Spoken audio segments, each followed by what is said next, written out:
So again, good morning to everyone. Welcome to the invited talk by Dr. Martin Sudmanns with title Semantic Earth Observation Data Cube. Dr. Martin Sudmanns is a researcher at the Department of Geoinformatics Informatics at the Paris Lodron University Salzburg at Austria, and he is the co-head of the research lab Earth Observation Analytics. His research focuses on methods and applications for big Earth observation data, including semantic analysis of Earth observation images, automated image processing, spatio-temporal analysis, and geodata management with data cubes and spatial databases. He completed his PhD in 2020 in the topic of bigger data observation data and received several awards, including the Copernicus Masters Prize Austria 2020. So, Dr. Martin Sudmanns, thank you for being here. The stage is your presentation. All right, thank you very much. I hope you can hear me well, also in the online audience. Thank you very much for the introduction. It's very nice to be here and to give this talk, but also follow up with some other talks about some potential collaborations and joint activities. I will talk today about the semantic Earth observation data cubes, which is a specific extension to Earth observation data cubes that we have researched on since several years at the Department of Geoinformatics and the University of Salzburg. And I will explain a bit the context, but also some potentials and some future applications of that. So some background, most of you know all of this. We have a big history of Earth observation satellites. This is the Landsat family, let's say, which spans across the last 50 years. And this archive is very useful to go back in time and to do time series analytics for a longer time period, which is necessary for a lot of environmental Earth observation applications. So what we see here is a treasure of data, and we have to be very careful about what we do with this because we cannot repeat any of the observations that we have done. So there's only one chance to get the observations covered, and then we have to store it, and we have to secure it, and we have to make it available. It is very useful to have an observation about the situation now, but it's at least as important to store the information and maybe have a look at it in 20 or 30 years, what has been changed. At the same time, we have the Copernicus program, which is now reaching back with Sentinel-1 about 10 years and Sentinel-2 a bit less. But what is very important here is what you can see in the future, that we should consider Copernicus as a stable space infrastructure for the future. So the infrastructure, the algorithms that we develop today, for example, for Sentinel-2 or Sentinel-1 satellites, we can use them in the next 10 years as well. And this is very, very useful and very important because it gives us some stability about what we are doing and the confidence, let's say, that the infrastructure and the applications that we are developing now will be useful in the future as well. So let's see the temporal scale of the Earth observation missions. So we're not only talking about the spatial resolutions and so on, but at least as important is the temporal scale. And if we consider this, then quite naturally we end up in a data cube, something like this. So this is a screenshot from a very nice visualization that allows to see the spatial, but also the temporal patterns that we can see in the observations. And it feels very natural that we have to consider them in the same way, and that both information, that the spatial patterns, but also the temporal patterns, are very useful for analyzing the data. However, it's not very easy to do this. Yeah? And this is the reason why we have so much activities around the data cubes, so many publications, so many investments into hardware, but also into software.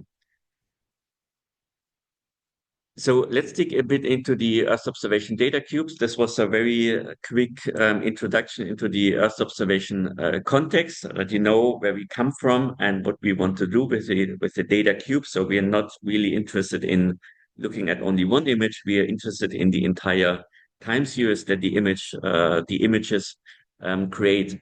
And to analyze this in a better way, we have the Earth observation data cubes that allows us to do it. So if you consider the images stacked upon each other, then you already have a data cube, and you can either physically transform the data into this cube-like structure. So basically ripping apart the images and create this type of cube storages, or you can have it as a view. So you keep the original images and you have it as a logical view with which you can interact with the data. Usually this is coupled with analysis-ready data for a very simple reason. If you have an observation today, you want to have it comparable with an observation from 20 years ago or 30 years ago.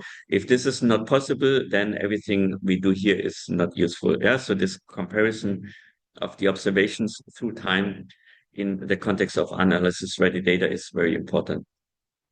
The main goal for the data cube as an infrastructure itself, however, is the abstraction of the data storage from the users or the applications. And this may sound trivial, but this is really a game changer here and a very important step.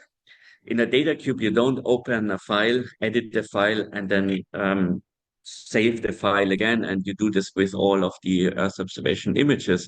In a data cube, what you do is you interact with the cube in your coordinates. So you specify an area of interest in latitude, longitude, and the time range.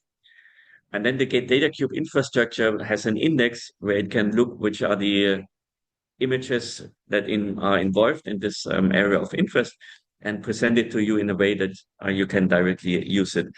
So with this few lines of Python code, you can potentially load and analyze terabytes or petabytes of data. You don't need to know where the images are stored, which also means that those people who operate the data cube can improve it, change the data structure, improve the storage, improve the performance without affecting any of the applications, as long this little interface with the AOI and the data cube connection is working. The changes in the data storage does not affect any of the applications. So basically, we can use both of them in synergies, but we can improve them in parallel without affecting each other. This is very useful, but also a necessity, because we are talking usually about several tens of thousands of images which we need to access, and then loading the images individually is quite painful and probably not even possible. So the computer takes over the routine task, which is a very convenient thing. This is a map that shows currently the Open Data Cube, a specific software to instantiate data cubes that have been used to create data cubes for different parts of the world. And you see we have already quite a good coverage. And also what can be now added is the Cyprus Data Cube to this map, which is currently also operational or is already operational at this moment. So you see, you're not, if you build a data cube, you're not alone. You're in a very good community, very friendly community in the family of data cubes that provides this type of data to their users for different parts of the world. And while it may be useful to have a global data cube, let's say, there are very good reasons why these local data cubes should be established. If you want to know more about this, you're invited to have a look at these publications. But from some of the advantages is the local storage, the local premises, which can create a very fast interaction. Also the interaction with the local people that we have in the individual countries. But we don't want to create these data cubes for the purpose of creating data cubes. And we don't talk about big data just because we like big numbers. So this person here is definitely on a wrong track, I would say. So it's not about collecting more and more data. We want to have something useful created with the data. And now there's a bit of a challenge because in any technical systems or information processing systems, including the Earth observation data cubes, we have a bit of a discrepancy that we have questions, but the computer understands queries and it provides results. But what we want to have is answers. And this should never be confused. So the question that someone has is not necessarily the query, and the result that a system gives is not necessarily the answer.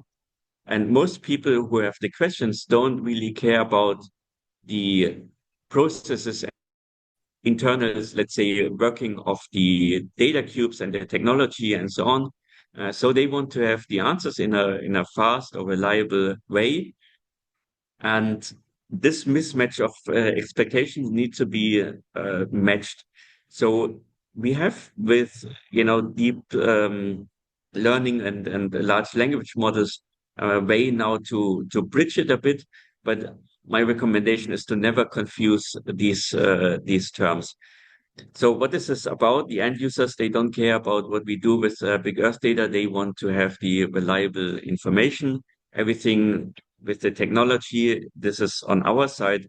The users who want to know about the climate change or where's the safest place to go in the next hours in a crisis situation, they don't want to talk about data cubes at this moment.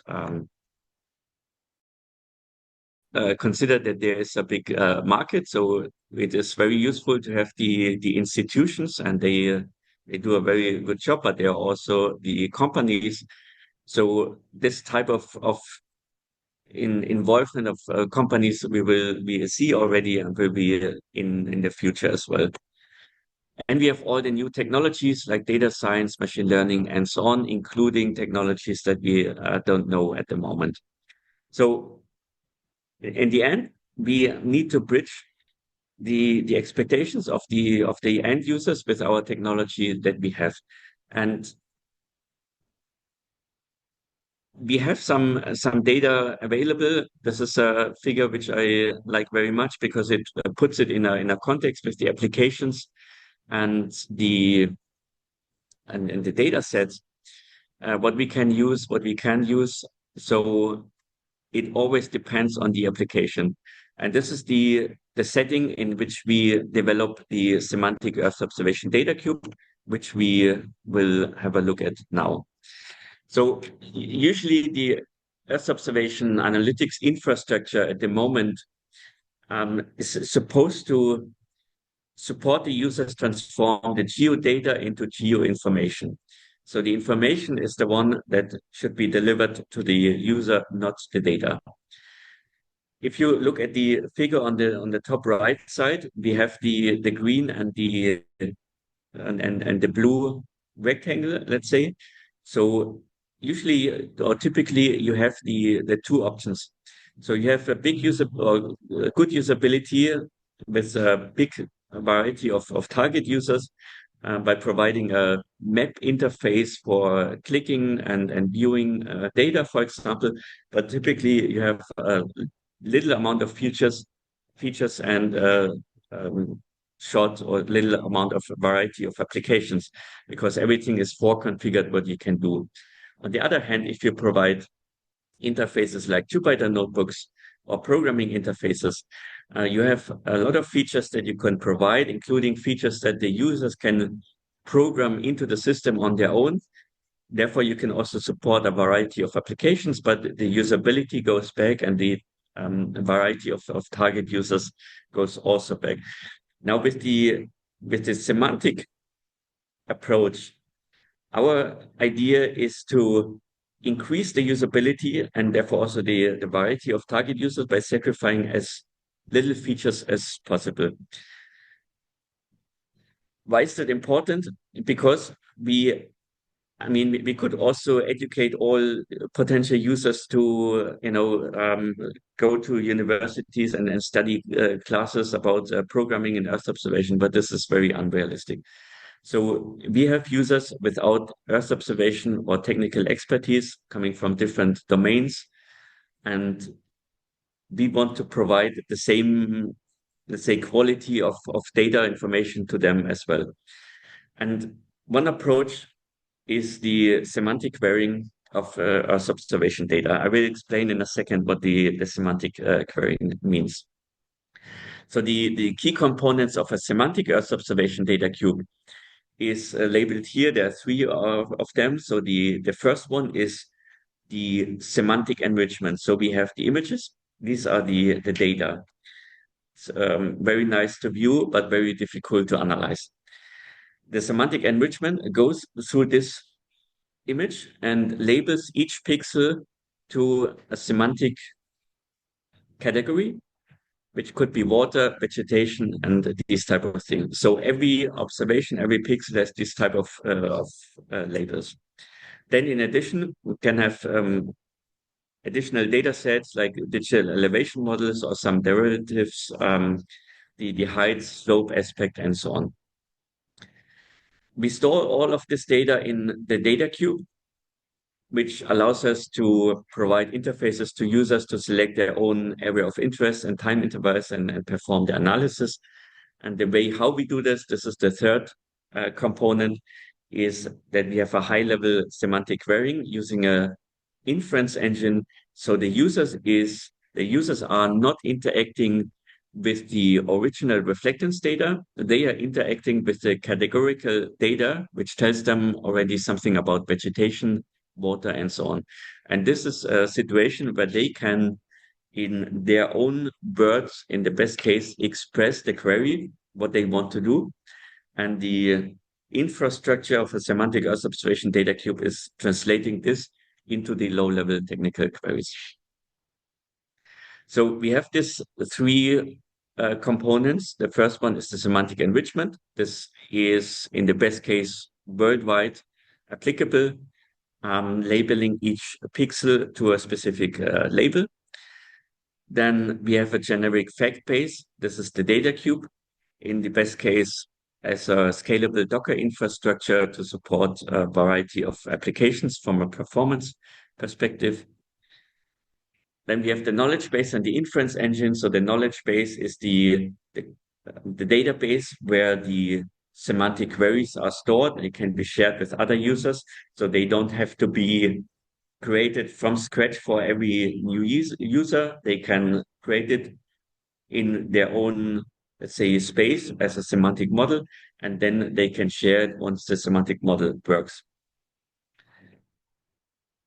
We have several applications, semantic content-based image retrieval that we can have a look at, cloud-free composites, phenology observations through time, vegetation loss detection, and many more. These are all the applications in a semantic Earth observation data cube. They are semantic models stored in the knowledge base.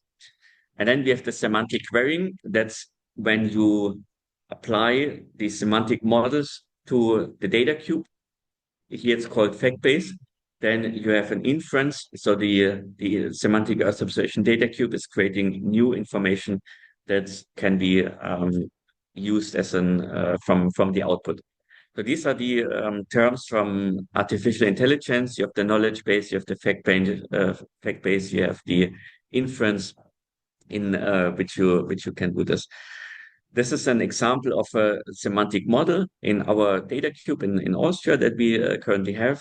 We have I have some more slides about this in detail, and the results could be maps. It could be a time series because it's a data cube, so we have spatial temporal dimensions that we can use. In our data cube in Austria, we use a semantic enrichment based on a system called SIAM, Satellite Image Automated Mapper, which has these labels, and you see these are not land covers. Yeah, so you have high vegetation, medium vegetation, you have bare soil or build up. So there is not a label like an airport or something like that. This is not land cover. This is also not land use for several reasons. So first of all, it is very generic, so it can be applied worldwide. And the second reason is we don't know the moment when we build the infrastructure what the users are going to do with the labels. So we need to be very flexible that the target labels can be created by the users themselves. So we don't have a label like mangrove forest or deciduous forest or whatever. The users are creating these labels on their own based on the very generic labels that we have. This is applied to every image in our data cube. So we with the image these semantic information as a spectral categories derived from that. It's fully automated. There is no human involvement in this process. Some words about this software that we're using. We call it a multispectral color naming for this very specific reason that it's generic and it does not go into the land cover domain in the sense that it creates land cover labels. But the advantage is that it's fully automated. It's also not a machine learning based model. It's based on a physical model. So it is a decision tree, has no parameter, and also therefore no training samples are required. It's also very fast. We have about 2 minutes processing time for Sentinel-2 granule, so we can really provide this into in a very fast manner. As long as the sensor is calibrated into top of atmosphere, we can apply this process, whether it's Sentinel-2, Landsat, or any other optical image, it doesn't matter because it is looking at the spectral signature. So you consider that the semantic layer is on the, let's say, on the semantic skin on top of the images, where the reflectance values are associated to those spectral categories. And this makes graphical analysis possible, even if they are complex, because the users are not writing code dealing with reflectance values and bands of images. They refer to their categories like vegetation, water, snow, build up, and so on, and augment this through space and time to create their target users. So this is creating a basic, let's say, primitives that describes the color information of the pixel. This is how it works. So you have, in this case, several spectral signatures from different from the land cover, and it goes through several levels of analysis. Here, the 2 level is the shape. So it looks at the shape of the spectral signatures, and then it looks at the intensity to identify the different categories. And the approach, what's happening here is based on the following idea, and it's also why we call it color naming. So if I would ask you what color is this, you would say this is red. This is a very simple task.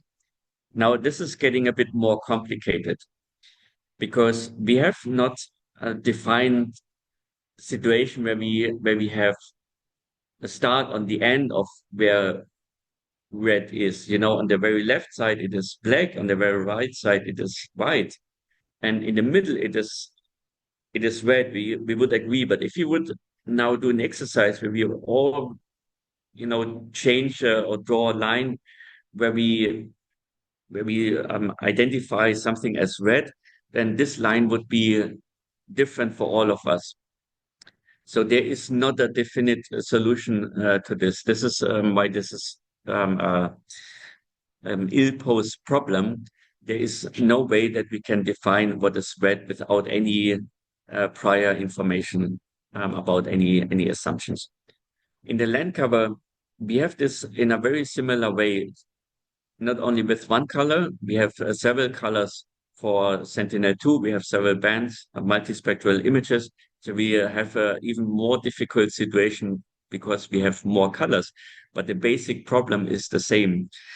And now the second problem is that we have the semantic gap that we try to identify from the color, the land cover. But if we have a color of red,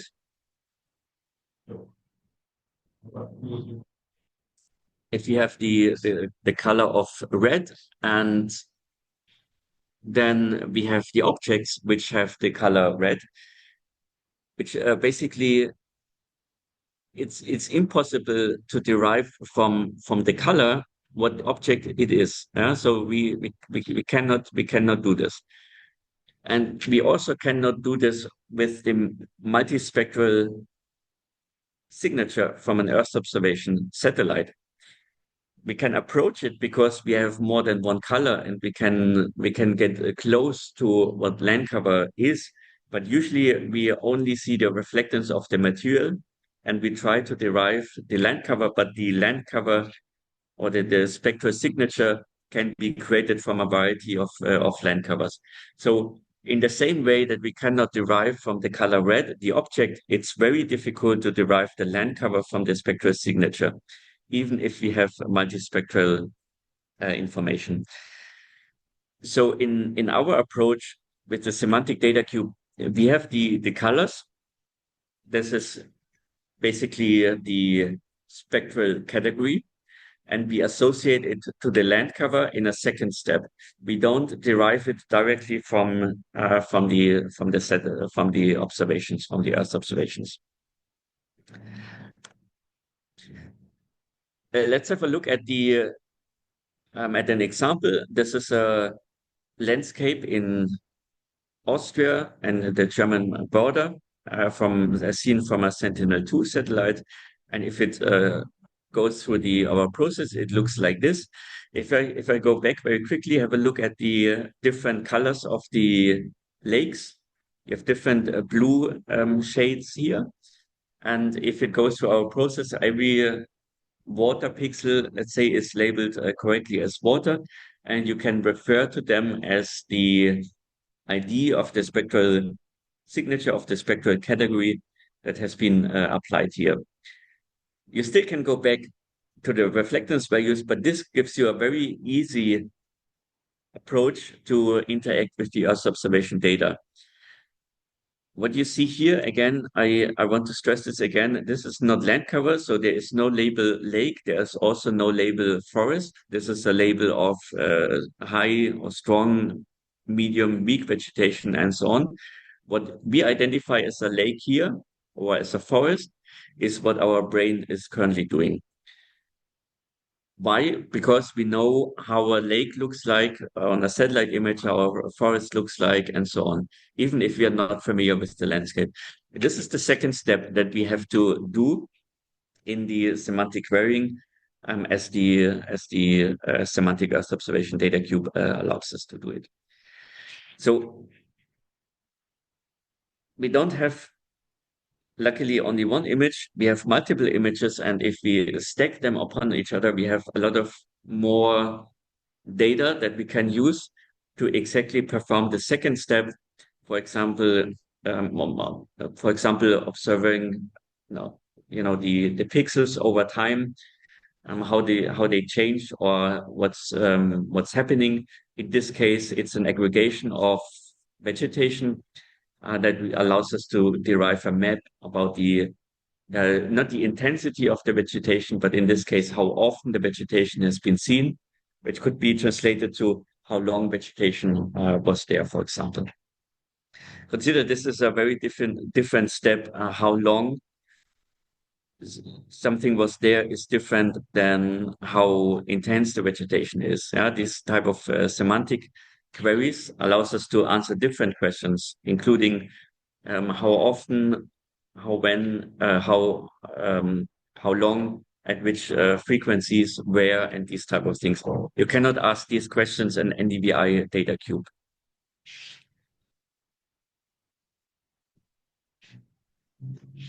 No. Okay. So in contrast to a non-semantic data cube with the reflectance values or with the NDVI, for example, we have the categories, which you can see here. This is a schematic view of such a data cube, and then you can look through time or look through space into the different categories, and you can count them.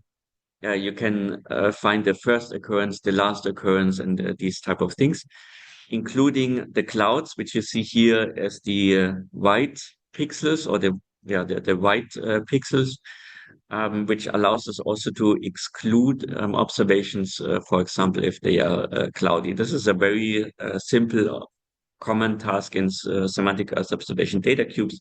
You don't need a cloud mask or this type of thing. It's already in there as the category.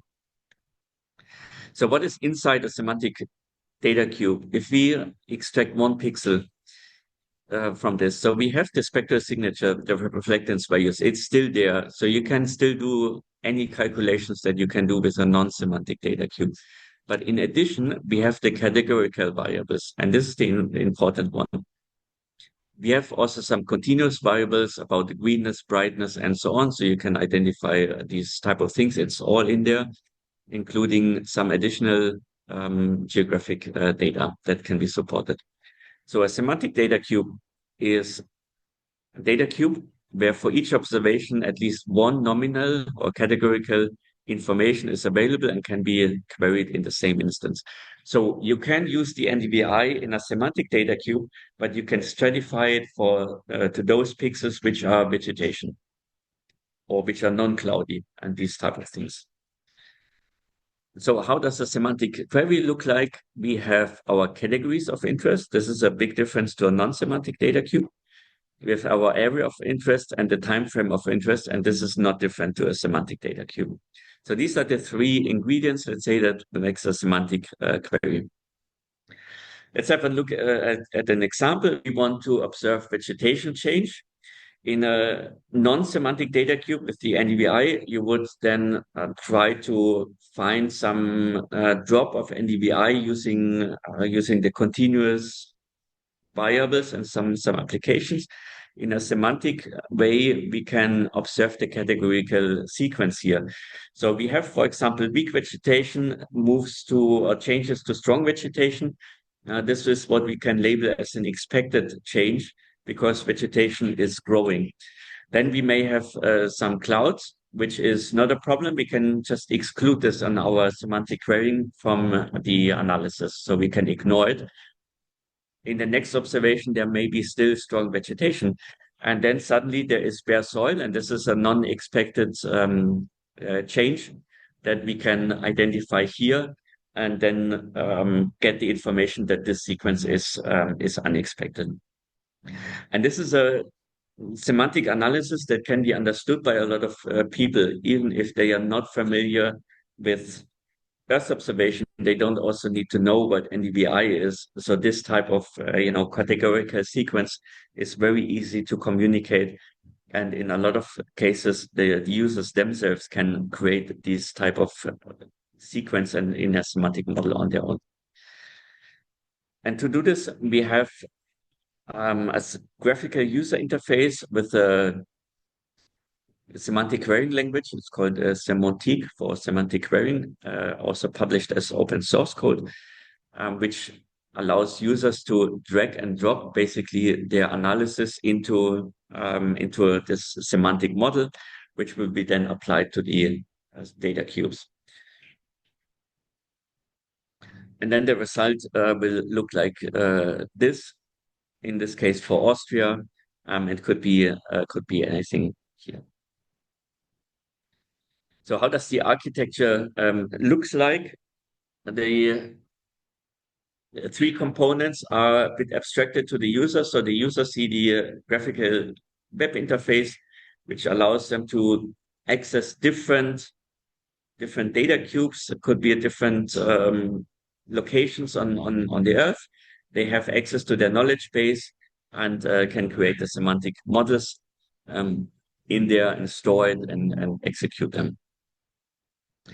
The overall idea is not very new. The expert system on which this is based was published a long time ago. This is some copies from a book, Fundamentals of Spatial Information Systems, Laurini and Thompson, 1992, where they have described the different components. You see also here you find the terminology again, knowledge base, fact base, and the interactions. And on the right side, you see the inference process, how the facts are linked based on the input and the output. So in our semantic model, it's exactly the same thing. The only thing you have to consider in your mind is that this is reversed. So we have the input facts on the left side and the output facts on the right side. So based on the observations, you aggregate them into semantic entities. In this case, it's only the color type, but it could be also including digital elevation models and some other data. And then you create the results from this. So there are no predefined processes or outputs. You can do that as a semantic model if you store it and if you share it. But otherwise, the users are controlling the inference process based on the semantic querying language, which they can construct here in a graphical way. There's also a programmatic way to do this, but really the difference to other data cubes is that you can do this in a graphical way. And since we have a data cube, we have different types of outputs. We have maps. If we have a spatial information, temporal informations from a graph, we have calendars with dates for certain events or these type of things. Okay, so this is the obligatory architecture slide with a very complex figure, which I will not go into the details, just to mention here that this is very much state of the art with Docker-based systems that gives us some scalability around this. If you want to know more about the architecture, I'm happy to talk about this as well. But I shorten it here for this task. Now, since we have these semantic models stored in the cloud together with the data cube in the cloud, executing such a semantic model is actually very easy from a technical point of view. What we do is we send exactly one request, the ID of the data cube, the area of interest, the time of the interest, and the ID of the semantic model. And this is one single JSON API request. Then the semantic model will be executed and the users get the result. So we don't transfer the algorithms back and forth. There's also no Jupyter notebook required to do this analysis. So we have the option here to integrate this in a large variety of clients, including mobile apps, command line interfaces, desktop GIS clients, and these type of things. Okay, so you remember this picture from the beginning with the three components, and there is one important concept which keeps everything together. This is the layout. The layout is specific for semantic Earth observation data cubes. It keeps basically all the different components together to each other. It knows basically everything about the data cube, which are the layers, which are the semantic enrichment, what you can do, and so on. It exposes it to the users. It is used in the inference process. So the layout is this concept, basically that glues everything together. Just showcasing some applications now.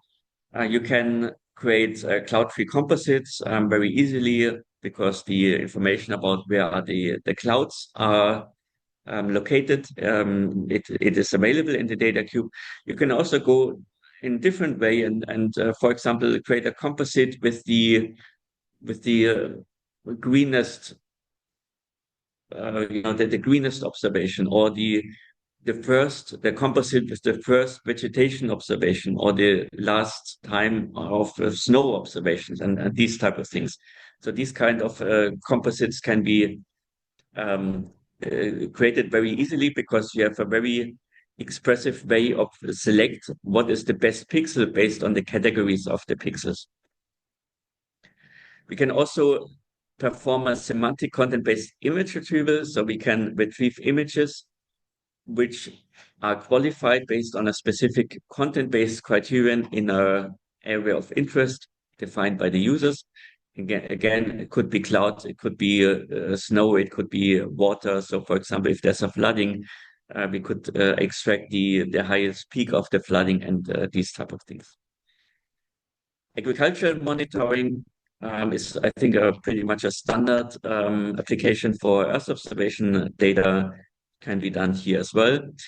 Environmental and monitoring here as well. I want to share this example explicitly because what it shows here is a Sentinel-2 data cube observations in a river in Kenya.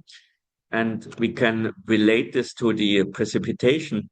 And what the figure here shows is quite interesting. It's not the intensity of the vegetation, it's the size of the vegetation, the extent. So what we can see, if there's consistently high precipitation, that not necessarily the vegetation is getting more intense, but it's the extent is getting bigger. And this is something that you can ask a semantic data cube and not a non-semantic data cube. Because if you have an NDVI, for example, you don't have an extent, you need to find thresholds and these type of things.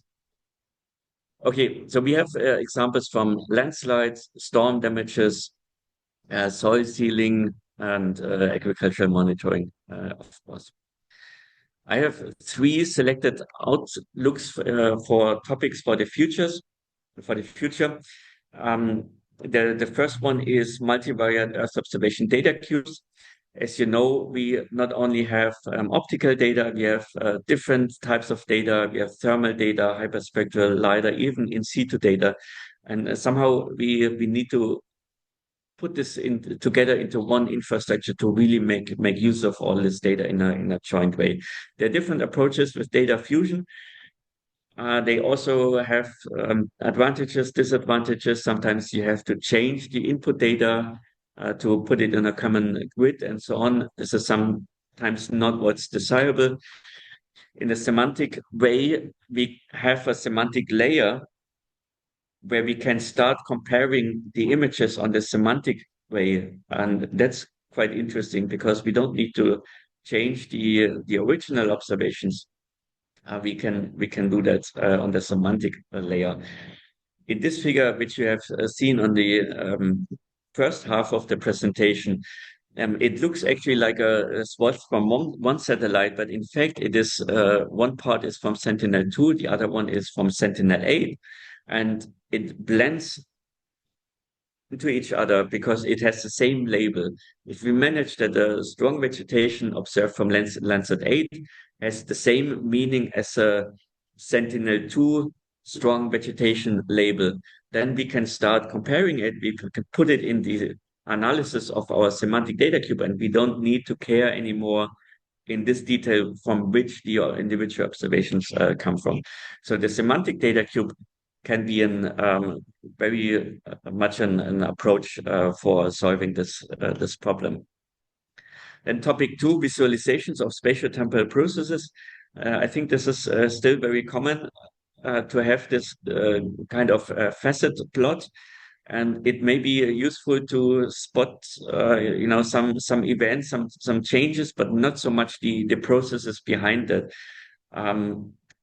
And I would like to see much more like visualizations that allows us to also get an idea about the temporal dynamics, because these figures or these sub pictures they may 2 minutes next to each other, they may be 2 days next to each other, they may be 2 weeks next to each other, and we don't get an idea about the temporal dynamics of this with these type of visualizations. And topic 3 is serverless or on-demand data cubes, in particular with data cubes that we cannot host on ourselves, for example, or we have data that is joined in a way that's only used for specific applications, and we don't want or we can not replicate it to have the data cube streaming, for example, with cloud native data formats where we can directly in the web browser load the data and perform the analysis in the client for the visualization. And we basically get rid a bit of the overhead of this big infrastructure investments that we need.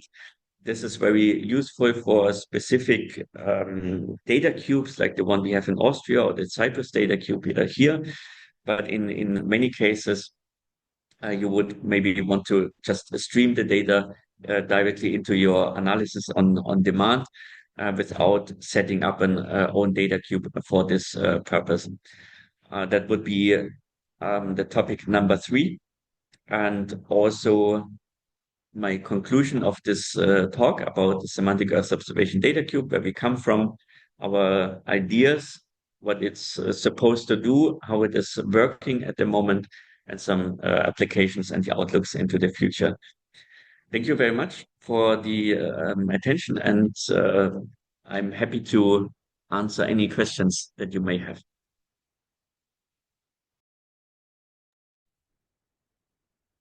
Thank you very much, Dr. Martin Sudmanns, for the for the presentation. We have some questions. Actually, we have 2 questions from Christo Nikolov. The first question is if the data cubes that were shown at the global scale map are open for usage. Should I? Yes, very good, very interesting questions. Okay, so the main problem at the end is, yes, we have all the open source technology and someone is setting up the data cube. In many cases, they are organizations from ranging from universities or some other organizations, and someone at the end has to pay the bill. What I want to say with this, a lot of those data cubes that are shown on the map would be very happy if you approach them and ask whether you can use the data cube, but some of them are not just directly open for everyone.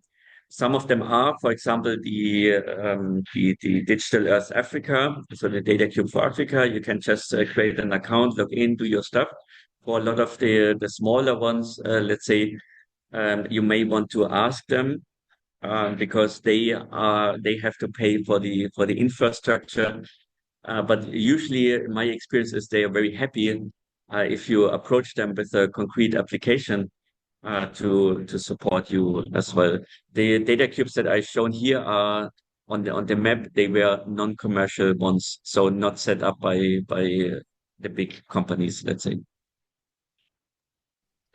The next question is if SIAM is open source.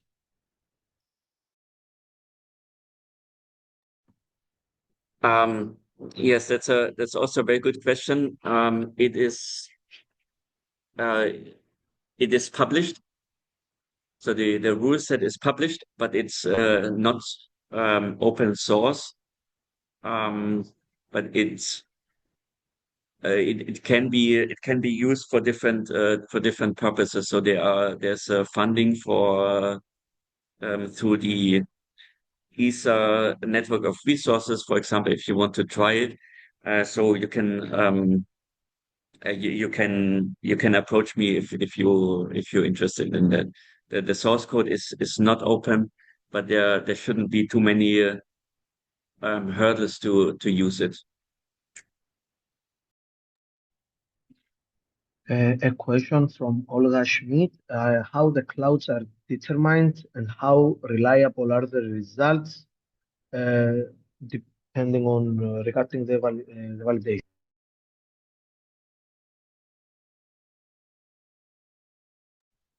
Yes, very good question. So first of all, the clouds we have a bit in the case of Sentinel-2 the problem with cloud and snow differentiation, but this is everyone because Sentinel-2 doesn't have a thermal band. In general, if we look worldwide, it works quite well. We also have published this in comparison with the Sentinel-2 cloud mask, which is provided if you download Sentinel-2 data. So this is published. So in particular, the clouds are somehow also quite useful. The cloud mask. It's determined based on the physical model, similar like any other spectral category that I have shown, based on the two stages of the shape and the intensity of the spectral signature. The second question regarding the validation. This is a very important point. So the process has been validated, but the individual number, so if you're interested in a number, is a bit difficult to tell because the purpose of using this semantic categories is to use them in an application. So basically go further, and then you would need to validate the output of a semantic data cube. Basically, if you observe the sequence of the categories over time, so this is where you would then start the validation, and this is depending on each application. So it's very difficult to give a um, general answer because you can use the categories in a very good way or in a very bad way. And then depending on this, you have a accurate or not so accurate output. And another two questions from Neophytos questioners before closing this presentation. How can you ensure that the semantic enrichment is running fast? Is there any modification or justification you can make to make faster the enrichment of each image?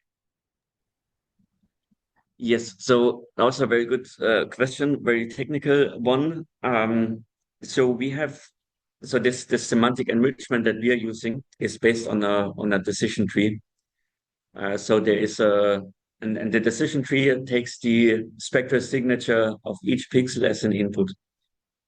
So it's basically deterministic how long it will take. So it's basically a near real time or it's a real time process. Let's say you can calculate how long it will take because the different leaves of the decision tree will have a runtime. And the other thing is that it goes through it pixel by pixel. So we have parallelized it, and you can calculate or you can process a Sentinel-2 image or any other image with multiple processors in parallel, because it's a per pixel decision tree. So it's very simple to parallelize. And the more CPUs you have available, the faster basically you would get. And there is this Amdahl's law, which means you cannot add an infinite number of processor at the one time it's getting slow again, but you can parallelize it quite a lot. And the one that we found reasonable is that we have a very stable about 2 minutes processing time per image. And the last question, is there any difference between data cubes and on-demand data cubes based on their implementation? Um, yes, that's a very good question. Also a very difficult one, because we would need to to talk a bit about what is a data cube actually. So what is the what do we mean if we talk about data cubes? I wanted to get to this slide again.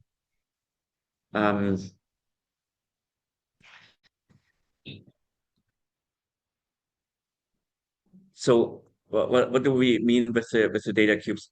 So you have this big data cubes. I call it for now this infrastructure data cubes. So you have the images stored somewhere, and you have an index, for example, with the Open Data Cube or different other data cubes, and there are potentially petabytes of data, and the data cube or this infrastructural data cube to carve out a specific part of it in which you're interested in based on the area of interest in the time interval. And then you have a data cube that lives, let's say, in the memory of a computer, in which you actually perform the analysis. For example, using Python's X-array library. And this is a bit of a different level on the technology stack, but they are both called data cubes, which are a bit unfortunate. So this would be also my answer to the question. So if you have this this big infrastructural data cube, you need to set it up. You have the data stored somewhere. You have indexed it. You maintain a software, an API, and so on. And this on-demand data cubes, you create the X-array in memory of the computer when you stream in the data, and then the data may be not stored like I explained with the infrastructural data cube. They may be just as a file on a S3 bucket from which the data or data files will be derived and then created basically on demand. So I tried to keep it short. We could talk about this for 2 hours about this specific thing, but consider the main difference that you have the infrastructure data cube with an index, an API, stored data, and the on-demand data cubes, they live, let's say, more in the domain of the memory of the computer, created at the moment when you access the data, and then when you finish with the analysis, then they are gone again. So they are on a different level of the technology stack, but they could be compatible to each other.